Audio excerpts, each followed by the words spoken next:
दुई दिन पर प्रभुंकर पवित्र घोषयात्रा ये घोषयात्रा लक्ष लक्ष भक्तर समागम हम आ विशेषकर भक्त माने car bus train two wheeler से आसी पुरी रे पहुँचे। यही परिप्रेक्षी रे विस्तृत ट्रैफिक बंदोबस्त गोटे गुरुत्वपूर्ण दायित्व पुलिस आज घोषयात्रा जो ट्रैफिक बंदोबस्त करा जायछि से विषय रे सूचना दबाकू एठी मो संगे ट्रैफिक रो overall incharge transport commissioner Shriyukta Amitabh Thakur एवं डीआईजी डॉक्टर कंवर विशाल सिंह मौजूद अछंती। आमे रथ यात्रा पई मोबिलिटी प्लान प्रस्तुत करिछु। ए मोबिलिटी प्लान एनिमेशन आउ जनरल मोबिलिटी प्लान आपण को माध्यम रे आमे एइथरे शेयर करिवु जोटा डॉक्टर सिंह करिवे। सबुठु बड़ दायित्व है जो गाड़ी गुड़िक आसब से केमिति ठीक भाव में पार्किंग करें। आम ए वर्ष 6टा नुआ पार्किंग प्लेस करिछु। सर्वमोट पार्किंग प्लेस संख्या 30 जोटा सहर भितर और सहर बाहर हम। 4 व्हीलर पाई प्राय 22 टी पार्किंग अच्छी जार निर्दिष्ट सूचना आम दबु।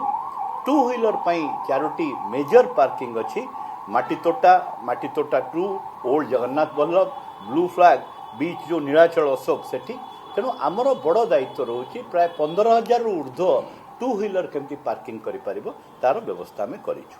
बहुत भक्त बस रे आसी थांती तेणु बस पाई 4टी स्थान रे आम पार्किंग रो व्यवस्था करूँ। मालती पाटपुर तालबणिया स्वामीनारायण टेम्पल और समंग ता व्यतीत आम किसी जो नुआ पार्किंग प्लेस करूँ सेठी जमती 6टा जगार भूदान सेंट्रल स्कूल पछपट ताज होटेल निकट श्री सेतु और समंग। तेणु ए वर्ष आमर प्रचेष्टा रही पार्किंग केमिति बढ़ा जाई पारिबो। एथिरे गोटे सामान्य समस्या रही जो बड़ी वर्षार परिस्थिति रही ताकू आखि आगे रखी आम पार्किंग प्लेस रे डी वाटरिंग पंप रो व्यवस्था करिछु। कहिना आपण जानिछंती अनेक समय रे पार्किंग प्लेस जोटा टेम्पोरारी होता है से कादुओ ही सेटा असुविधा सृष्टि करे। तेणु तार अल्टरनेट केमती करिवु ता व्यवस्था आम करिछु।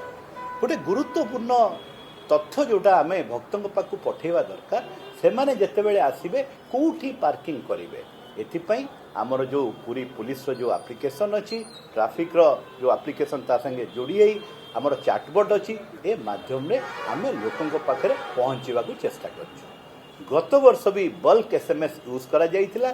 ए वर्ष मध्य बल्क एसएमएस साहाय्य आमे जो माने जो पाखापाखी अंचल लोक पहुँचे पारिबु ट्रैफिक रो पूरी टाउन रो स्थिति कौन।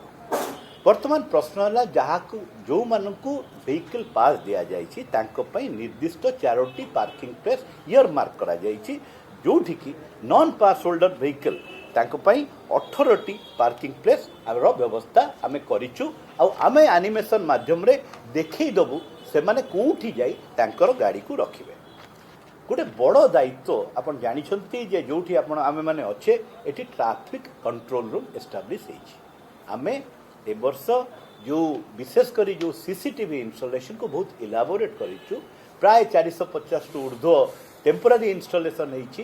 ता व्यतीत परमानेंट इंस्टॉलेशन रो भी कैमेरा मान लागिछि। तेणु एई जो ट्रैफिक पाई लागिथिबा किछि कैमेरा रे आमे इनफ्लो व्हीकल और आउटफ्लो व्हीकल केमिति गणना करा जाइबो जाई पारिबो मैनुअली आउ जो कहंती आर्टिफिशियल इंटेलिजेंस लगे कि ताको आमे करिछु।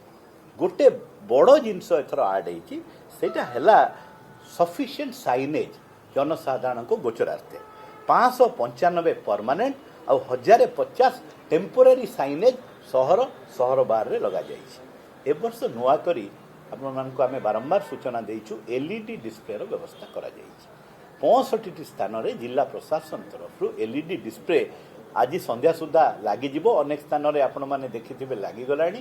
तेणु एई एलईडी डिस्प्ले माध्यम रे आमे विभिन्न प्रकार सूचना जारी करिवु। ता मध्यरु अन्यतम सूचना हैला ट्रैफिक संबंधी।